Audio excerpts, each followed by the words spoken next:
연장 여부가 이번 주 안에 결정됩니다. 이런 가운데 오는 21일 중국 베이징에서 한일 양국 두 외교수장이 회담을 가질 것으로 보입니다. 취재기자 연결해 자세한 내용 알아보겠습니다. 최나리 기자. 네, 최나리입니다. 한일 외교장관 회담이 열릴 가능성이 높다고요? 그렇습니다. 로이터 통신은 오늘 일본 외무성 발표를 인용해 한일 외교장관 회담이 한중일 3국 외교장관 회의를 계기로 마련됐다고 보도했습니다. 양국 외교수장은 오는 21일 한중일 외교장관 회담을 마친 뒤 오후부터 한일 군사정보보호협정, 지소미아에 관한 의견 등을 교환할 것으로 보입니다. 다만 우리 외교부는 아직 조율 중이라고 밝혔습니다. 그렇군요. 한일 양국 갈등의 확전이냐 아니냐를 가르는 이 중요한 만남이 될 것 같군요. 그렇습니다. 지소미아 연장 시한이 오는 24일 토요일까지입니다. 따라서 이번 회담은 지소미아 연장 여부를 결정하는 중요한 자리가 될 것으로 보입니다. 다시 말해 한일 양국 갈등의 확전을 가르는 분기점이 될 수 있습니다. 앞서 강경화 외교부 장관과 고노다로 일본 외무상이 만나는 것은 지난 1일 아세안 지역 안보 포럼 이후 3주 만인데요. 중국의 중재안도 거론되는 가운데 이번에도 입장 차이만 확인할지 양국 갈등 해소 방안이 논의될지 주목되고 있습니다. 그런가 하면 우리 정부는 이 대화 시도를 꾸준히 하면서도 압박에도 거듭 나서고 있다고요. 네, 정부가 일본의 전략물자 수출 통제를 강화하는 고시 개정안을 다음 달 시행한다고 밝혔습니다. 이와 함께 외교부는 후쿠시마 원전 오염수 방출 문제와 관련 주한 일본 대사관 관계자를 초치하는 등 압박 수위를 높이고 있습니다. SBS CNBC 최나리입니다. 최근 글로벌 금리 인하 바람에 금리 연계 파생 상품 일명 DLS와 이를 편입한 사모펀드 DLF에서 막대한 원금 손실이 예상돼 금융권이 술렁거리고 있습니다. 금융감독원이 오늘 실태조사 결과를 발표했는데 원금의 최대 95% 이상 손실이 예상되는 상품도 있었습니다. 정인아 기자가 보도합니다. 지난 4월 김모 씨는 은행 권유로 6개월짜리 독일국채 10년물 DLF에 1억 원을 투자했습니다. 그런데 2주 전 은행으로부터 해당 상품이 60%의 손실률을 기록했다는 연락을 받고 김 씨는 황급히 환매 신청을 했습니다. 내 평가 금액이 한 1,800만 원까지 내려갔다가 그냥 조금 반등해줘가지고 3천만 원 던져 나온 거예요. 만약에 계속 들고 있었으면은 지난주 금요일 날짜로 100% 완전히 깨졌어요. 금융감독원의 실태조사 결과 국내 투자자 3,842명이 총 8,224억 원 규모의 해외금리 연계 파생결합 상품에 투자한 것으로 나타났습니다. 회사별 판매액을 보면 우리은행이 4,012억, KB 하나은행이 3,876억 원으로 가장 많았습니다. 다음으로 국민은행이 200억 원대, 증권사들이 74억 원 정도를 판매했습니다. 상품별로 보면 미국과 영국의 이자율 수합 금리와 연계된 상품은 판매액의 85%가 넘는 5,973억 원이 손실 구간에 진입했습니다. 독일 국채 10년물 금리 연계 상품은 판매액 전액이 손실 구간에 진입했습니다. 대다수 상품의 만기가 끝나는 올해 11월까지 현재 금리가 지속될 경우 독일 국채 금리 연계 상품은 95%가 넘는 손실률이 예상되는 상황입니다. 금감원은 개인 투자자가 대부분인 만큼 해당 상품들이 설계되고 판매되기까지의 전체 과정을 점검하겠다고 밝혔습니다. 이달 중에는 은행사와 증권사, 운용사를 대상으로 현장 조사를 실시한 뒤 필요에 따라 분쟁 조정도 진행할 방침입니다. SBS CNBC 정인아입니다. 시중은행의 주택담보대출 변동금리가 하락하고 있습니다. 대출금리의 기준이 되는 이 코픽스가 하락함에 따라 시중은행들이 금리 조정에 나선 건데요. 취재기자 연결해 알아봅니다. 장가희 기자, 시중은행 주택담보대출 변동금리가 낮아지고 있다고요? 네, 신한, KB국민, 우리은행 등 주요 은행은 오늘부터 적용되는 신잔액 기준 코픽스 변동형 주담대 금리를 일제히 한 달 전보다 0.02%포인트 낮췄습니다. 신한은행의 경우 신잔액 기준 코픽스 연동 주담대 금리는 3.06에서 4.32%, 국민은행은 3.03에서 4.53%, 우리은행은 3.06에서 4.06%로 집계됐습니다. 신규 취급액 기준 코픽스 연동금리도 0.1%포인트씩 내렸습니다. 이에 따라 신한은행이 3.13에서 4.39%, 국민은행이 2.9에서 4.4%로 조정됐습니다. 네, 이처럼 은행들이 변동금리를 인하한 건 지난달 코픽스 하락에 따른 거죠?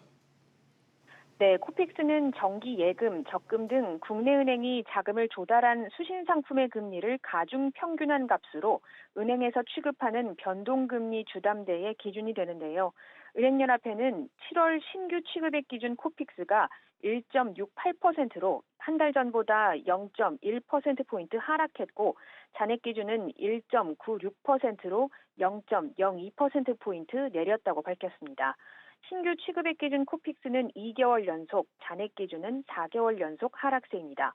다만 코픽스 하락에도 변동금리가 고정금리보다 높은 금리 역전 현상은 계속되고 있습니다. SBS CNBC 장가입니다. 중국과 무역 전쟁을 벌이고 있는 도널드 트럼프 미국 대통령이 최근 팀 쿡 애플 CEO와의 만남을 공개하며 삼성을 언급했다고 합니다. 어떤 이야기를 했고 의도는 뭔지 오수영 기자가 짚어봤습니다. 삼성전자는 미국의 휴대전화 등 IT 제품을 수출할 때 기본적으로 관세를 부과받지 않습니다. IT 제품은 세계무역기구 정보기술협정에 따라 무관세를 적용받기 때문입니다. 반면 애플은 아이폰 생산 물량의 대부분을 최대 협력업체인 폭스콘에 맡겨 중국에서 조립, 생산하고 있습니다. 이에 따라 미중 무역 전쟁의 주요 피해 업체로 지목돼 왔습니다. 트럼프 대통령은 팀 쿡 애플 CEO가 애플의 넘버원 경쟁자인 삼성은 한국에 기반을 두고 있어서 미국에 수출할 때 관세를 내지 않는다고 말했다면서 관세를 내지 않는 아주 좋은 회사와 경쟁하며 애플은 관세를 낸다면 힘든 일이라고 평가했습니다. 미국 정부는 당초 다음 달부터 3천억 달러 규모의 중국산 제품에 10%의 관세를 부과하기로 했으나 휴대전화 등 일부 품목만 12월 15일로 부과 시점을 미룬 바 있습니다. 이대로 시행된다면 애플이 중국에서 생산하는 애플워치, 에어팟, 기타 액세서리는 다음 달 1일부터, 아이폰, 아이패드, 노트북에는 12월 15일부터 관세가 부과됩니다. 삼성전자는 지난해 기준으로 휴대전화 생산량의 약 20%를 중국에서 생산하는 것으로 추정됩니다. 하지만 중국 내수용이라 미중 무역 전쟁에 따른 관세 압박을 받지 않습니다. 트럼프 대통령이 삼성전자만을 겨냥한 것인지 아닌지는 해석이 분분합니다. 일부에서는 삼성에게 대미 투자 압박을 주려는 의도가 있는 게 아니냐는 분석도 나오고 있습니다. SBS CNBC 오수영입니다. 등기 공무원의 실수로 이 고가로 기재한 건물을 샀다가 다른 사람에게 되팔았다면 손해가 있었던 것으로 봐야 할까요? 아니면 없었던 것으로 봐야 할까요? 대법원의 판단이 어땠는지 권세욱 기자가 전해드립니다. 정모 씨는 지난 2014년 2월 인천에 있는 한 건물을 1억 5,100만 원에 낙찰받았습니다. 이어 2달 뒤 한 부동산 업체에 1억 6천만 원을 받고 팔았습니다. 넉 달 뒤 이 업체는 건물의 실제 대지 소유권 지분이 등기부에 적힌 것보다 적다는 것을 알게 됐습니다. 조사 결과 이 건물은 공무원 실수로 소유권 지분이 실제보다 2배 많이 등기됐습니다. 정 씨는 등기 공무원의 잘못을 따지기 위해 소송을 제기했습니다. 대법원은 국가의 배상 책임을 인정하지 않았습니다. 1, 2심의 판결을 뒤집은 겁니다. 1, 2심은 정 씨가 지분보다 매매 대금을 과다하게 지급해 현실적 손해가 발생했다며 국가 배상 책임을 인정했습니다. 반면 대법원은 공무원의 잘못으로 매매 대금이 초과로 지급된 현실적인 손해는 건물의 최종 매수인이 입었다고 판단했습니다. 건물을 샀던 금액 이상으로 돈을 받고 팔았다면 현실적으로 손해를 입었다고 볼 수 없다는 겁니다. 대법원은 사건을 서울지법에 돌려보냈습니다. SBS CNBC 권세욱입니다. 민간 택지 분양가 상한제 도입을 앞두고 재건축과 신축 아파트 매매 가격이 상반된 움직임을 보이고 있습니다. 취재기자 연결해 자세한 내용 알아보겠습니다. 김성훈 기자, 상한제 여파가 벌써부터 서울 아파트 시장에 영향을 미치고 있다고요? 네, 부동산 정보업체 부동산 114가 집계한 주간 아파트 가격 동향에 따르면 지난주 서울 재건축 아파트의 매매가 상승률은 0.02%였습니다. 전주에 비해 0.07%포인트 줄었는데요. 상한제 도입 발표 이후 재건축 아파트의 수익성이 떨어질 것이란 관측 속에 관망세로 돌아선 매수자가 많아진 영향으로 풀이됩니다. 반면 같은 기간 신축 아파트의 매매가 상승률은 전주보다 0.04%포인트 오른 0.05%를 기록했습니다. 상한제의 영향으로 신규 아파트 공급이 급감할 것으로 예상되면서 신축 단지들의 희소성이 커지고 몸값도 오르는 모습입니다. 네, 그런가 하면 분양가 상한제 확대를 앞두고 청약통장 가입자는 늘고 있다고요. 금융결제원 아파트 투유는 지난달 31일을 기준으로 청약통장 가입자가 2,500만 명을 넘었다고 밝혔습니다. 주택청약 종합저축과 청약저축, 청약예금과 청약부금을 합친 수치인데요. 우리 국민 둘 중 한 명은 청약통장을 갖고 있는 셈입니다. 국민주택과 민영주택에 모두 청약할 수 있는 주택청약 종합저축은 지난달까지 가입자가 모두 2,326만여 명으로 전달보다 9만여 명 늘었습니다. 특히 서울 지역 가입자 수는 전달에 비해 3배 가까이 급증했는데요. 지난해 무주택자 중심으로 청약제도가 개편됐고 정부가 상한제 등 분양가 통제에 나서면서 이른바 로또 청약에 대한 기대감이 반영된 것으로 풀이됩니다. SBS CNBC 김성훈입니다. 오는 23일부터 달걀 산란일자 표시제도가 본격 시행됩니다. 이에 따라 달걀 생산 농가는 달걀 껍데기에 산란일 4자리를 반드시 적어야 합니다. 산란일자가 추가되면서 달걀 표면에 표기되는 번호는 생산자 고유번호와 사육번호 6자리를 포함해 모두 10자리로 늘게 됐습니다. 대한항공과 아시아나항공이 10월부터 국내선 화물 운송 서비스 일부를 중단합니다. 항공업계에 따르면 최근 대한항공과 아시아나항공은 홈페이지를 통해 오는 10월부터 국내선 청주, 대구, 광주공항의 화물 판매와 운송, 터미널 운영을 중단한다고 공지했습니다. 두 항공사는 지난 2분기 1,000억 원 넘는 적자를 냈고 최근 일본 노선 여객이 급감하자 수익성을 위해 이 같은 조치를 취한 것으로 분석됩니다.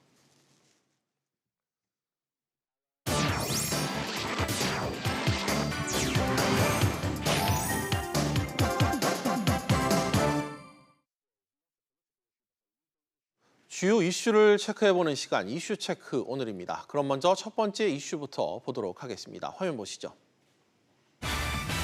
금융폭탄 DLF 파동 확산. 대형 시중은행들이 금리 하락기에 원금 전액을 손실 볼 수 있는 이 고위험 파생 상품을 1조 원 가까이 판매했다는 소식 지난주 전해드렸었죠. 금융당국이 정확한 실태 조사를 했는데 은행과 증권사 6곳에서 1인당 2억 원 규모로 이 파생 상품을 판매한 것으로 드러났습니다. 전담 취재하고 있는 경제부 박규준 기자와 이야기 나눠보도록 하겠습니다. 박 기자, 예. 앞서 리포트에서 은행권이 얼마나 팔았고 이 어느 정도 손실을 받는지 파악이 좀 됐는데 당국이 이런 막대한 손실에 은행권의 불안전 판매가 작용한 건 아닌지 지금 들여다보기로 본격 착수했다고요. 네, 맞습니다. 이번 달 중으로 이 6곳 등을 중심으로 해서 불안전 판매 착수, 점검에 착수를 하겠다고 했습니다. 예. 이 판매사인 은행과 증권사 등을 대상으로 이번 달 중으로 현장 점검에 나서기로 한 상황인데요.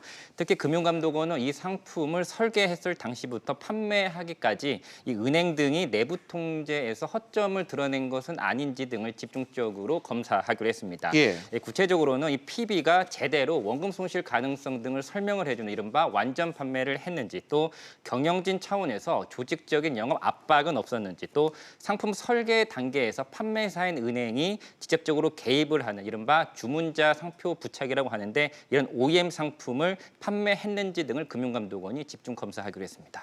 그렇군요. 그래서 이 불안전 판매 또 은행 차원에서의 영업 압박 등이 좀 드러난 게 있습니까? 네, 취재 결과 영업 압박을 증언해주는 그런 자료들이 좀 드러나고 있는데요. 예. 이번에 그 금리 연계 파생 상품을 판매한 한 은행 내부 자료를 좀 살펴봤더니 이 본부 차원에서 이 파생 결합 펀드, 이 DLF를 비롯한 파생 상품의 신규 판매 현황 등을 영업 본부별로 그리고 영업점별로 또 개인 PB들별로 관리하면서 실적을 줄 세우기를 하고 있었습니다. 예. 이 내부 PB가 이 은행 같은 경우에는 VIP PB 또 골드 PB 이렇게 구분이 되는데 이들 한 명 한 명씩 DLF 등 파생 상품을 몇 건 팔았는지 또 얼마치 팔았는지를 실적을 공개하면서 내부 경쟁을 유도하고 이를 근거로 해서 평가를 하고 있었습니다. 예. 또 다른 DLF 판매 은행에서는 좀 더 구체적으로 경영진 압박이 있었음을 명시적으로 보여주는 증언을 확보할 수 있었는데요. 발언 한번 들어보시죠. 그걸 팔라고 안전하다고 그게 다 실제 때문이거든. 우리 그 담당께서 이모자 가세요, 삼모자 가세요. 1년에 2번 팔 수 있다는 거 아니야. 틀린 거예요. 빨리 순환해서 또 팔고 하라고 이모작, 삼모작 타령을 했다고.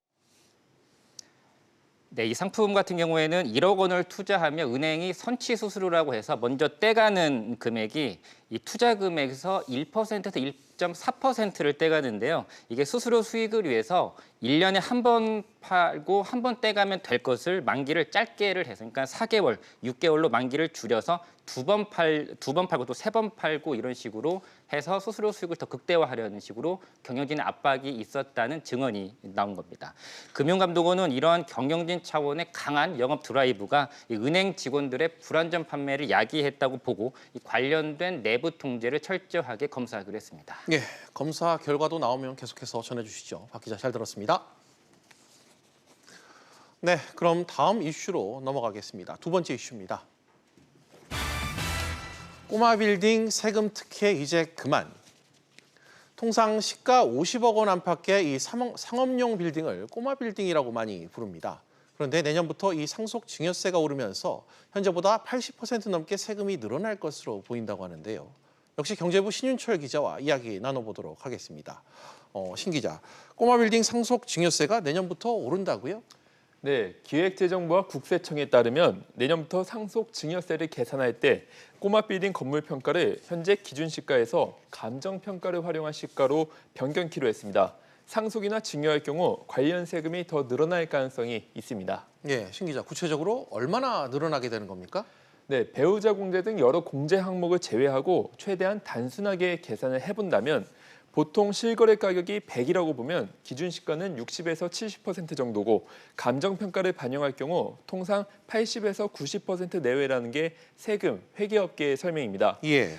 예를 들어 실거래가 50억 원인 꼬마 빌딩을 기준 시가 60%로 계산했을 때는 세금의 기준이 30억 원이 됩니다. 상속세 과세 표준 10억 원 초과 30억 원 이하에 해당돼 세율이 40%인데요. 하지만 감정평가를 통해 실거래가의 90% 수준인 45억 원으로 평가받으면 과세 표준 30억 원을 초과해 세율이 50%로 오릅니다. 기존에는 세금을 12억 원가량만 내면 되는데 바뀐 제도에서는 22억 원 이상을 내야 합니다. 네. 그런데 이 정부가 꼬마 빌딩 세금 계산 방식을 왜 바꾸기로 한 걸까요? 네, 현실에 맞지 않는 과세 형평성을 바로잡겠다는 게 국세청의 설명입니다. 그동안 재테크 대상이자 부의 대물림 수단으로 꼬마 빌딩이 인기였는데요. 기준 시가로 계산하기 때문에 세금 부담이 상대적으로 덜했습니다. 그렇다 보니 곳곳에서 땅이나 아파트를 증여, 상속하기보다는 꼬마 빌딩을 물려주는 게 낫다는 이야기가 흘러나왔고 반대로 적절한 수준의 세금이 부과되지 못했다는 지적이 나왔습니다. 예.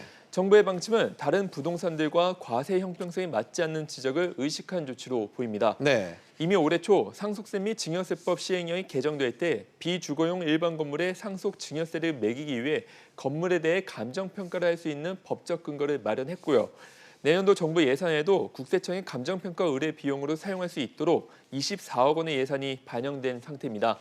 다만 꼬마 빌딩의 고가라는 가격 기준과 대상 지역을 어떻게 정할지는 과세 당국이 검토 중이기 때문에 실제 시행 전에 추가적인 제도 마련에 나설 것으로 예상됩니다.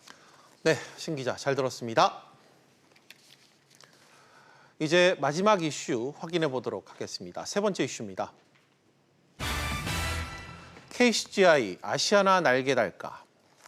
대한항공의 최대 주주죠. 그동안 한진카를 향해 활시위를 겨녀왔던 이 행동주의 사모펀드 KCGI가 이번에는 아시아나항공 인수 추진 의사를 분명히 했습니다. KCGI가 양대 국적 항공사에 손을 뻗으려는 이유는 뭔지 산업부 안지혜 기자와 좀 더 자세히 이야기 나눠보도록 하겠습니다. 안 기자, 앞서 이슈체크 출연하셨을 때 이 KCGI가 아시아나에도 좀 눈독을 들이고 있다 이런 소식을 전해주셨었는데 아예 사모펀드 대표가 직접 이에 관한 언급을 했다고요? 맞습니다. 강성부 대표가 아시아나항공 인수전 참여를 공식적으로 밝혔습니다. 예. 강 대표가 언론에 직접 모습을 드러낸 건 한진칼 지분 취득 이후에 처음인데요. 강 대표와 직접 전화 통화를 해본 결과 강 대표는 현재 아시아나항공 인수 관련 투자 설명서를 받아서 검토 중이라고 밝혔습니다. 그러면서 국내외를 가리지 않고 여러 가능성을 놓고 컨소시엄 구성을 위해서 뛰고 있고 다만 아직 정해진 곳은 없다라고 설명을 했습니다. 네, 얼핏 들어보면 좀 원론적인 입장 표명 같은데 인수 참전 배경 구체적으로 어떻게 설명했나요? 네, 강 대표 설명에 따르면 국내 항공사는 사상 초유의 위기에 놓여 있습니다. 왜 그러냐 하면 양대 항공사 오너들이 경영을 잘못한다다가 또 항공사들 간의 과당 경쟁으로 수익성이 떨어졌기 때문이라고 진단했는데요. 예. 그 해법으로 아시아나를 인수해서 노선 구조 조정 등 두 회사의 출혈 경쟁을 막고 양사가 외형보다는 내실에 힘쓰게 하겠다는 게 강 대표의 계획입니다. 이런 측면에서 KCGI가 건강한 바람몰이 역할, 양대 항공사 간 연결고리라는 표현을 쓰기도 했습니다. 그렇군요. 그렇다면 현실적인 인수 가능성은 좀 얼마나 됩니까? 네, 냉정하게 보면 그렇게 높지는 않습니다. 우선 누가 KCGI와 손을 잡을 것인가가 관건인데요. 매각 주체인 금호산업과 또 채권단 입장에서는 인수자의 경영 안정성을 높게 볼 수밖에 없습니다. 그런 측면에서 언젠가는 이익을 실현하고 팔고 나가야 하는 사모펀드에 회사를 넘길 가능성이 적다는 이유에서입니다. 때문에 업계 안팎에서는 KCGI의 실제 목적이 인수는 아니다라는 분석도 나오고 있습니다. 어차피 그들은 청원이 없으니까 실현 가능성 굉장히 높게 볼 수는 없어요. 인수전에만 참여를 하고 좀 많이 들여다보고 싶은 게 아닌가, 이렇게 실사도 하고. 네, 결국은 아시아나항공의 장부를 들여다보고 현재 분쟁 중인 한진칼과의 경영권 분쟁에 유리한 팁을 얻기 위해서라는 분석입니다. 네, 여러 해석이 나오고 있는데 아무래도 강 대표가 줄곧 이 침묵을 하다가 이렇게 대내외적으로 나선 것도 좀 연관이 있을 것 같은데 어떻습니까? 사실 아시다시피 보통 사모펀드가 이렇게 투자 배경이나 자금 운용 방안에 대해서 밝히는 건 굉장히 이례적인 일입니다. 그럴 유인이 별로 없기 때문인데요. 이렇게 갑작스럽게 대외 접촉을 늘리는 것을 두고 강 대표가 최근 한진칼과 경영권 분쟁에서 수세에 몰리자 이렇게 대외적인 명분 쌓기 한 발 더 나아가서는 이를 통한 투자 유치에 나선 거다라는 해석이 나오고 있습니다. 네, 안 기자 잘 들었습니다. 비지플러스 계속해서 오후 토론으로 이어가겠습니다. 오후 토론은 시청자 여러분들도 유료 문자 100원으로 의견 보내주시면 실시간 토론에 참여하실 수 있습니다. 샵 3698번으로 많은 참여 부탁드리겠습니다.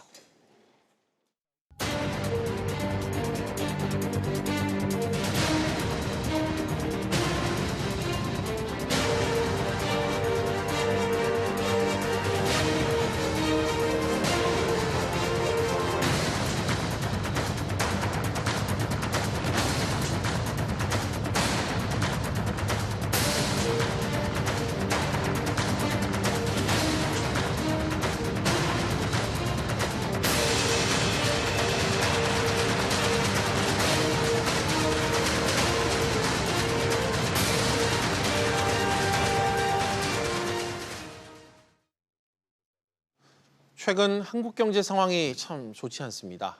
물론 우리 내부적인 침체 요인도 있겠습니다만 대외적으로는 미중 무역 갈등 장기화, 또 독일과 영국 등 유럽발 리스크의 확대, 그리고 최근에 일본의 수출 규제 조치 등 우리 경제를 옥죄는 대외 악재들이 수두룩합니다. 물론 이런 상황을 경기 침체, 또 경제 위기 등으로 표현하는 것은 다소 이를 수도 있겠습니다. 하지만 우리 경제가 살얼음판 위를 걷고 있는 것도 부정할 수 없는 현실인데요. 냉정한 분석과 진단이 필요한 시점인 것 같습니다. 오늘도 이와 관련해 두 분의 전문가와 이야기 나눠보겠습니다. 신세돈 숙명여대 경제학부 교수 그리고 서지용 상명대 경영학부 교수 각각 나오셨습니다. 두 분 어서 오십시오. 네, 반갑습니다. 안녕하세요. 네, 바로 단도직입적으로 여쭤봐야 될 것 같아요. 현 시점에서 우리 경제 어떻게 진단하고 계신지 두 교수님께 여쭙도록 하겠습니다. 먼저 신 교수님 한마디 해주시죠. 우리가 지금 가지고 있는 데이터는 가장 빨라봤자 6월 통계거든요. 예. 지금 벌써 8월이 거의 다 가고 있지 않습니까? 그러니까 지금 현재 그 경기 상황하고 우리가 지금 데이터를 가지고 보고 있는 판단하고는 거의 한 2달 가까운 차이가 있다. 예. 이걸 우리가 유념을 할 필요가 있고 제가 35년 동안 거시 경제를 들여다 본 관점에서 보면 지금과 같이 거의 모든 통계가 계속해서 악화되는 경우를 제가 본 적이 없어요. 아래로 계속해서 네, 생산이 그렇죠. 그다음에 소비도 그렇죠. 투자도 그렇죠. 수출도 그렇죠. 고용도 그렇죠. 예. 그래서 일부 연구소에서는 이게 4면 초과가 아니고 5면 초과다. 조금 있으면 6면 초과, 7면 초과가 되는 게 아닌가 네. 할 정도로 지금 생산, 소비, 투자, 그다음에 수출, 고용 모든 통계가 지금 안 좋은 것이 6월 달 통계가 안 좋다. 그러면 7월, 8월 그 사이에 한국과 일본 사이에 마찰이 있지 않았습니까? 예. 그리고 미중 간의 어떤 분쟁도 지금 또 마무리되지 않지 않습니까? 이런 예. 것을 감안해 보면 7월, 8월 통계가 이제 한 달, 두 달 뒤에 나오겠지만 한 두 달 뒤에는 오늘 이야기하는 것보다도 훨씬 더 나쁜 통계가 지표를 더 안 가지고 좋은 것 이야기하는, 같다. 그래서 요약해서 말씀드리면 IMF 때도 이렇게 전방위적으로 지표가 나쁜 적이 없었다. 저는 그런 어떤 우려가 생기네요. 네, 뭐 30년 넘게 연구해온 경제학자로서 지표가 이렇게 빨간불이 들어온 적이 없었다는 지적을 전반적으로 해주셨습니다. 서 교수님은 한국 경제 요즘 어떤 흐름으로 보고 계십니까? 신 교수님께서 최근 그 경제 상황을 좀 우려스러운 목소리로 많이 얘기해 주셨는데요. 저는 이제 투자, 수출, 소비 중심으로 데이터 위주로 좀 말씀드리면은요. 예. 일단 그 금년 2분기 기준으로 했을 때 설비 투자, 그다음에 건설 투자가 전년 동기 대비 한 7.8%, 그다음에 3.5% 정도 감소한 걸로 봐서는 투자 측면에서는 좋지 않은 방향으로 가고 있어요. 그다음에 수출도 이제 반도체 업황이 부진했다는 그런 이유 때문에 최근 이제 7월 기준으로 해서 전년 그 동월 대비 이제 분석을 해보면 한 11% 정도 감소하고 있거든요. 그러니까 수출도 안 좋은 상황이고요. 소비도 이제 뭐 2분기 기준으로 보면 민간 소비 성장률이 한 0.7%로 상당히 이제 성장률이 둔화돼 있고 이제 이제 정부가 주도해서 건강보험 급여비 지출을 좀 늘려가지고 2.5% 정도 견인하고 있어요. 그러니까 전반적으로 이제 투자, 소비, 수출, 성장률 구성하는 요인들이 안 좋고요.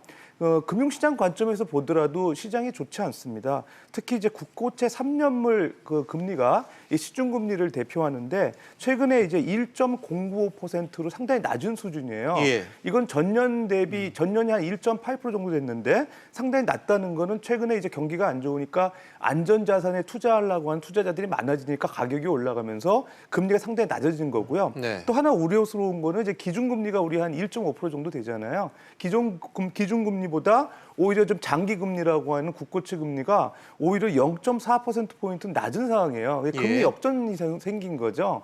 그러니까 사실은 경기에 대한 우려의 목소리가 금융시장에서 상당히 반영되고 있지 않나 생각이 됩니다. 알겠습니다. 뭐 다각도에서 지표적 근거를 토대로 진단을 좀 해주셨습니다. 사실 우리 경제는 대외 의존도가 높은데 이 세계 경제 흐름 등에 민감한 것은 분명한 사실입니다. 그런데 지금 우리 경제에 몰려오는 외부 악재들이 너무나 많은 게 문제라면 문제겠죠. 미중 무역 분쟁, 또 일본의 수출 규제, 최근엔 WTO 개도국 지위 논란까지 있었고요. 여기에 미국 경기 침체까지 겹치면서 우리 경제 전망을 더 어둡게 만들고 있습니다.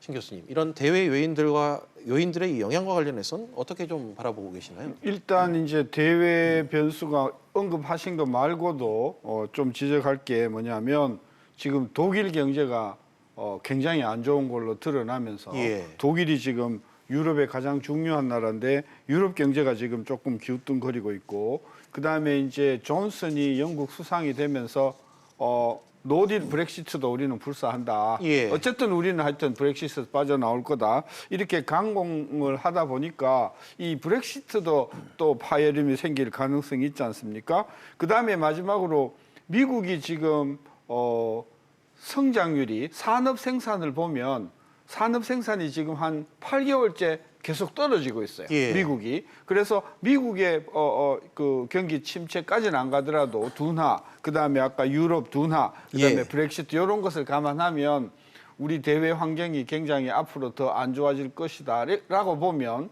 지금 8개월 연속 수출이 마이너스인데 예. 이게 연말 내년 초까지 계속 간다고 하면 그동안 반도체 때문에 수출이 늘어났던 것을 다 까먹으면서 2015년, 16년도에 있었던 28개월 연속 수출 감소 예. 이것을 경신하는 그런 상황이 올 가능성이 대단히 크다. 그런 관점에서 지금 현재 작금의 그 실물 경제가 어려운 말로 미증유, 우리가 전에 예. 경험해 보지 못했던 실물 경제 위기다 하는 부분을 정부가 조금 진중하게 엄중하게 생각했으면 하는 생각이에요. 알겠습니다. 유럽 변수까지 지적을 좀 해주셨습니다. 통상 환경이 우리나라에 이렇게 불리하게 돌아가면서 무역 부문이 장기간 침체를 겪을 거라 이런 분석이 지금 방금 신 교수님께서도 얘기를 해주셨지만 서 교수님께서는 판단을 좀 어떻게 하시나요? 예, 무역 부진이 장기간 지속될 가능성이 있습니다. 예, 일단 통상 환경이 상당히 좋지가 않은데 그게 이제 국내 문제라기보다는 글로벌 교역 요건이 안 좋아지는 거죠. 예. 그러니까 사실은 이제 미중 무역 갈등이 해소될 기미가 보이지 않고 상당히 앞으로도 이제 언제 종료될지 상당히 불확실한 상황에서 특히 우리나라 같은 경우는 이제 수출 의존도가 높은데 특히 일본하고 또 수출 규제 여파가 상당히 이제 직면해 있는 상황이기 때문에 다른 아시아 뭐 대만이라든지 싱가포르, 홍콩에 비해서 상당히 더 이 부정적인 악재를 하나 또 갖고 있는 거거든요. 예. 그런 입장에서 보면은 사실은 최근에 수출이 아까도 말씀드렸지만 7월 수출이 전년 동월 대비 한 11% 감소하고 있고요. 우리나라 주요 교역국이라고 하는 중국에 대한 수출이 16.3% 줄어들었고요. 미국도 대미 수출이 0.7% 감소하고 있는 상황으로 보면 이제 트렌드가 이제 수출이 상당히 안 좋은 쪽으로 가고 있는 거죠. 그러니까 이제 아시아의 이제 수출 중심 국가들이 교역 여건이 안 좋아지면서 수출이 줄고 그러게 되면 이제 경기가 상당히 나빠지는 이런 국면으로 간다는 측면에서 보면 우리나라의 반도체 업황이 상당히 우리 수출의 한 20% 차지하는데 상당히 이제 나빠지고 있는 그런 양상이 계속 보이고 있고요. 그다음에 이제 우리나라 수출의 8% 정도 차지하는 석유화학 분야도 최근에 이제 경기 둔화 때문에 사실은 미국이 계속 기준금리를 낮출 가능성이 있다 보면 달러가 약세 쪽으로 돌아서고 있어요. 그런 상황에서 이제 원유 가격이 상당히 이제 오를 가능성이 있는 거죠. 원유 가격이 오르다 보면은 이제 수입 가격 단가가 올라가면서 석유화학 제품 같은 경우 이제 원유 수입해가지고 이제 부가가치 창출해서 수출하는 그런 시스템인데 생산성이 악화될 가능성이 있는 거죠. 그런 측면에서 보면은 상당히 이제 통상 교역 환경, 즉 글로벌 대응 무역 여건이 안 좋아지면서 아시아 특히 신흥국 수출 위주의 국가에 우리나라의 상당히 경제에 상당히 부정적으로 영향을 미쳐서 무역 어떤 부진이 상당히 오래갈 가능성이 배제할 수 없습니다. 알겠습니다. 신 교수님, 앞서 유럽 변수 또 지적을 해주셨는데 최근 또 아시아권에선 홍콩의 대규모 시위 사태가 우리 경제에 또 변수로 작용할 것 같다 이런 분석이 나오는데 이 부분은 좀 어떻게 보십니까? 두 가지 측면에서 좀 단기적으로 보면 홍콩이 저렇게 그냥 지금 몇 주째 지금 저렇게 저러지 않습니까? 홍콩 경제가 굉장히 성장률이 많이 떨어질 거예요. 근데 우리는 홍콩이 남의 나라라고 생각했는데요. 통계를 보니까 우리나라에서 수출을 4번째 많이 하는 지역이 홍콩이에요.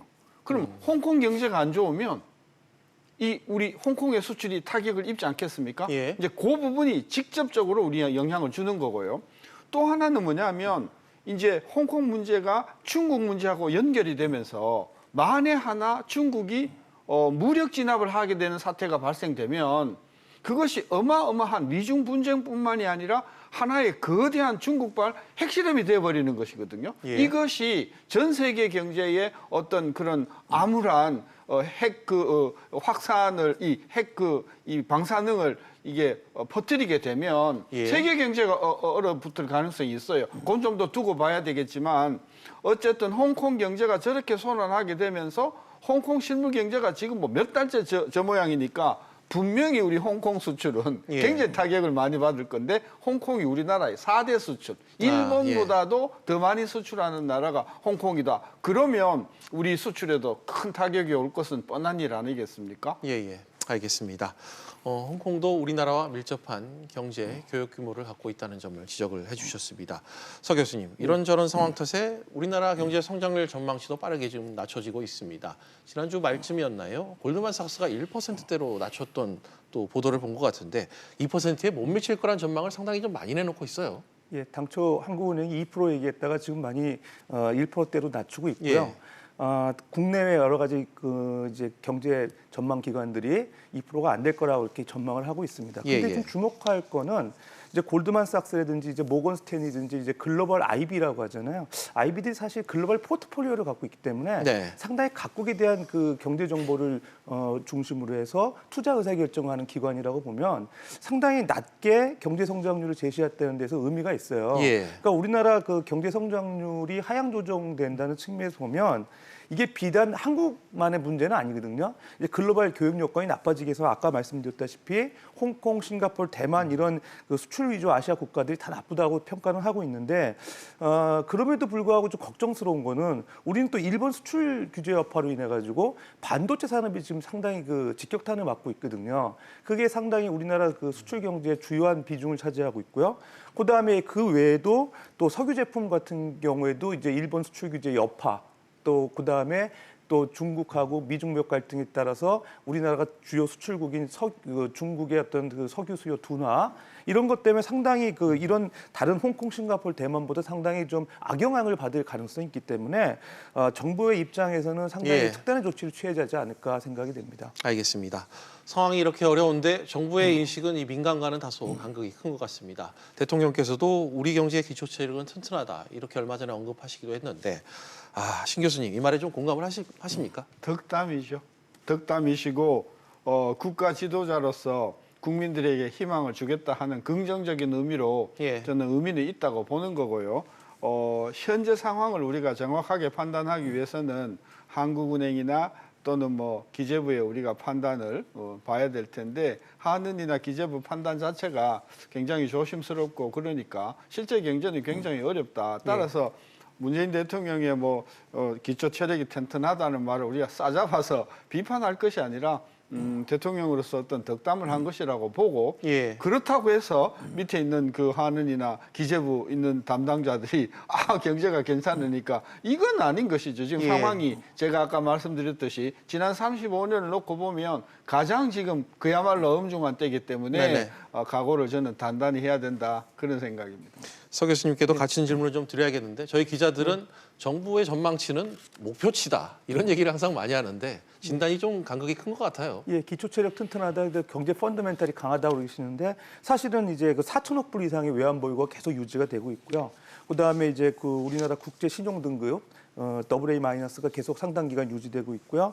그다음에 이제 국가 부도 대비 보험료율이라고 하는 이제 CDS 프리미엄이 0.3%로 상당히 네. 낮게 유지되고 있거든요. 이게 어떻게 보면 한국 경제를 총괄적으로 나타내는 이제 종합 지표죠. 지표상에. 예, 종합 네. 지표는 아직까지는 양호한데 이제 문제는 이제 성장률을 구성하는 세부 구성 요소로 들어가 보면 투자, 수출, 소비가 상당히 나쁘다는 거예요. 예. 그런 측면에서 이제 우려할 만하고요. 그다음에 일단 그 글로벌 교역 여건이 이제 안 좋아지는 상황에서 더군다나 이제 국내 투자 심리도 상당히 움츠러들고 있잖아요. 예, 예. 그러니까 정부 입장에서는 가급적이면 뭐 기초 체력 좋다 하더라도 최악의 시나리오를 가정해가지고 정부가 비상 경제 대책을 준비하는 게 바람직하지 않을까 생각됩니다. 알겠습니다. 경기가 나쁘면 아무래도 가장 타격을 받는 거는 일선에서 경영 활동을 하는 기업들이겠죠. 기업들이 상당히 어렵다는 목소리가 많습니다. 올 들어서 공장 가동을 멈추거나 사업을 정리하는 기업들이 늘고 있다는 소식이 꾸준히 들려옵니다. 신 교수님, 네. 이와 같은 상황들은 기업의 경영 환경이 좀 나빠졌다, 아프다는 얘기잖아요. 어제 오늘 그 보도가 됐는데요. 네. 코스피 상장 기업의 상반기 매출을 보니까요. 0.8% 증가했어요. 매출이. 예. 우리 성장률이 지금 거의 실질 성장률이 1.7, 2.8이면 경상 성장률은 거의 한 2.5, 3 넘어간다는 이야기인데 예. 매출이 0.8이면 굉장히 안 좋지 않습니까? 영업이익은요 상반기가 37% 감소고요. 예. 순이익은요 43% 감소해요. 코스피 상장 기업이 전부 이렇고요. 그다음에 지금 오늘 보도가 됐지만은 쌍용 자동차가 지금 5일 동안 자동차가 안 팔려갖고 공장을 좀 중단하자. 네. 지금 이런 상황에서 놓고 보면은 금년도 상반기는 지금 현장에서는 굉장히 어려운 상황이 지속되고 있다. 정말 정부가 특단의 조치를 내놔야 된다 그런 느낌입니다. 정부의 심각한 경제에 대한 현실 인식이 좀 필요하다는 지적을 계속해서 좀 해주고 계십니다. 서 교수님, 방금 신 교수님이 말씀하신 것처럼 지금 현재로서의 지표상의 결과는 상당히 안 좋은데 문제는 좀 앞으로잖아요. 앞으로 전망도 좋지 않은 거죠. 그렇죠. 이제 주요 상장사들이 생각하는 금년 3분기 영업이익이 전망치로 상당히 하향 조정되고 있거든요. 특히 이제 상장사 224개 중에서 한 60% 이상이 3분기 영업이익을 하향 조정하고 있습니다. 우리가 알고 있는 반도체 디스플레이 업종이라고 하는 삼성전자, 그다음에 SK하이닉스, LG전자 모두 이제 실적 그 전망치를 하향 조정하고 있고요. 특히 이제 SK하이닉스 같은 경우는 영업이익 그 전망치를 53% 정도 낮은 걸로 이렇게 평가하고 예. 있어서 상당히 이제 영업이익이 안 좋아질 걸로 기업들도 생각하고 있는 것 같아요. 다만 이제 자동차 업종은 조금 이제 우리가 생각하기 좀 주목할 필요가 있는데 예. 현대차와 기아차 같은 경우는 이제 최근에 원달러 환율이 많이 올라가면서 수출 물량이 증가할 거라고 생각했는지 영업이익 전망치가 다소긴 하지만 상향 조정한 건 조금 주목할 만하고요. 하지만 이제 대체적으로 보면은 이제 영업이익 하향 조정됐다는 측면에서 경제에 좀 우려한 감이 있는 것 같습니다. 예.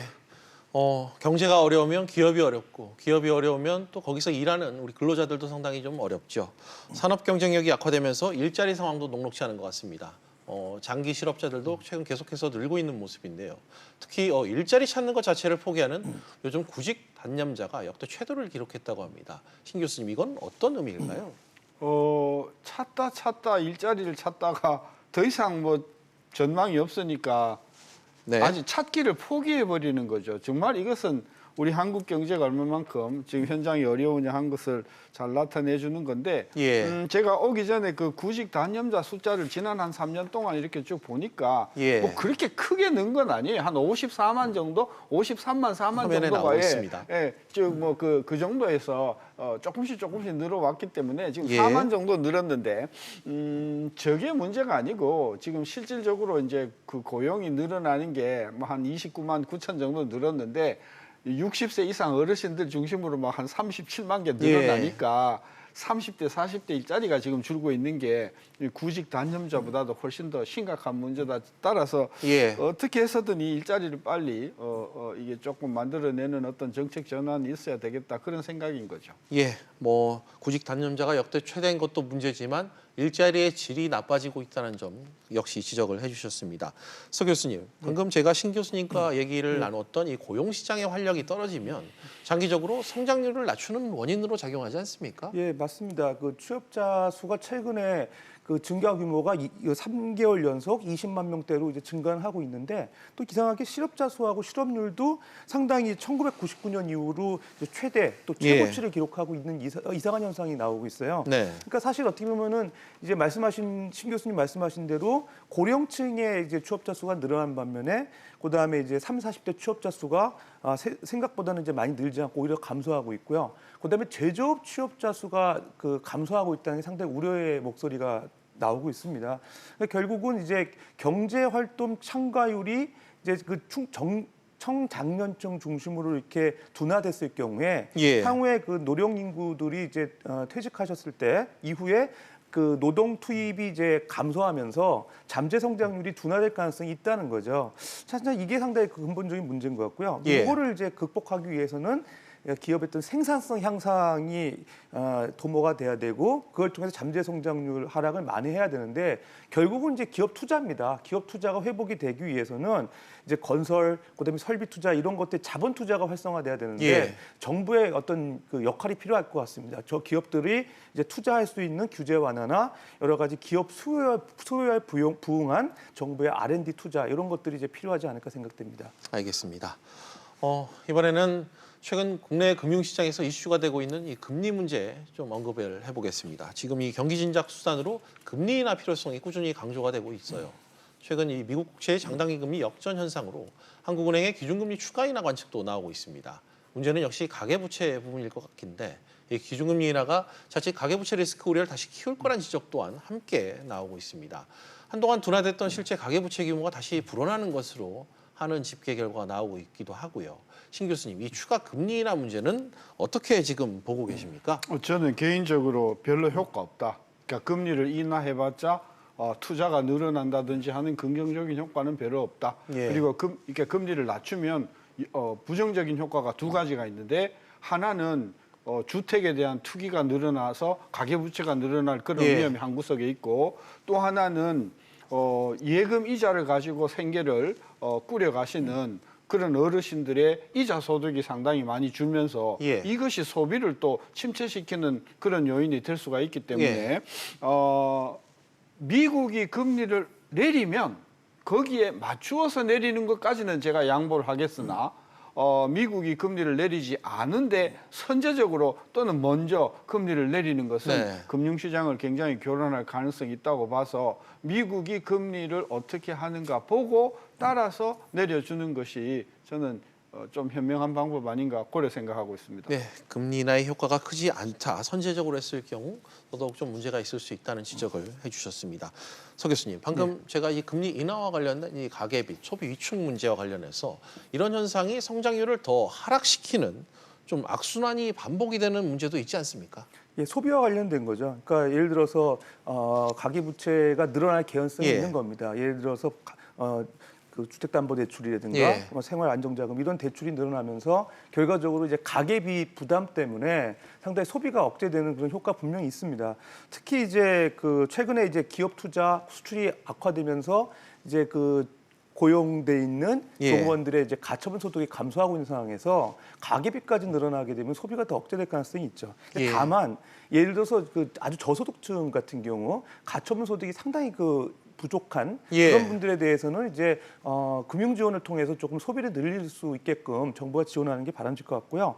그다음에 다른 하나는 이제 고소득층이 고가 내구재 좀 소비를 좀 촉진시키기 위한 여러 가지 방법이 필요한데 최근에 이제 고가 소비재를 이제 신용카드를 통해서 많이 쓰는 분들이 많아요. 소득이 네. 6천만 원 이상인 분들이 그런 분들을 위해서 한시적으로나마 지금 신용카드 세액공제율이 15%밖에 안 되는데 그걸 좀 높여가지고 고가 소비재를 좀 살 수 있게끔 고소득층에 대한 인센티브. 저는 그건 반대입니다. 그 고가 소비를 하면 전부 네. 일본 자동차나 벤츠나 BMW 사시기 때문에 그 우리에 도움이 안 되고요. 외국 자동차 수입만 많이 늘어나기 때문에 예. 저는 그 부분은 반대입니다.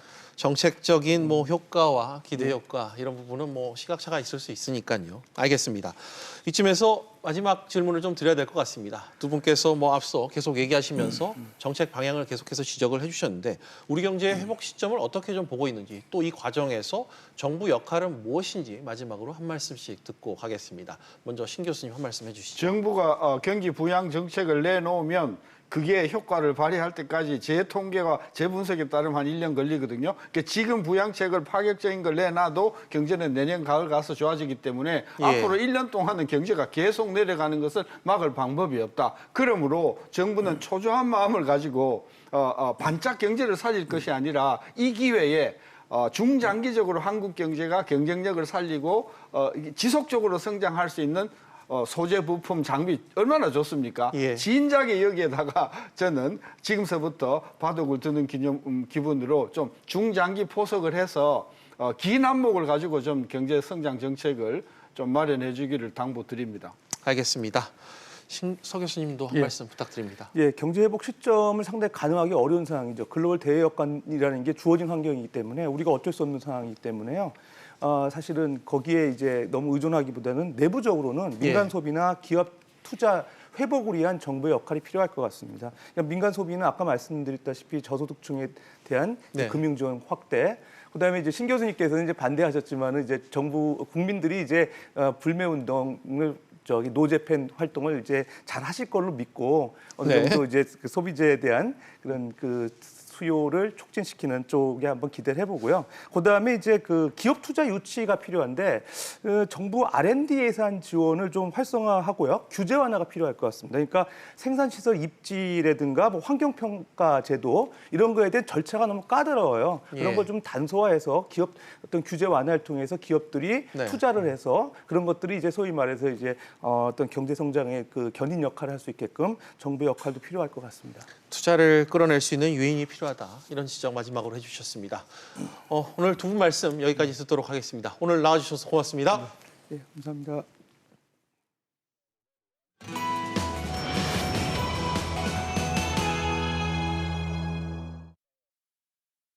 퀴즈 플러스 오늘은 여기까지입니다. 다음 뉴스는 7시 뉴스 프리즘으로 이어집니다.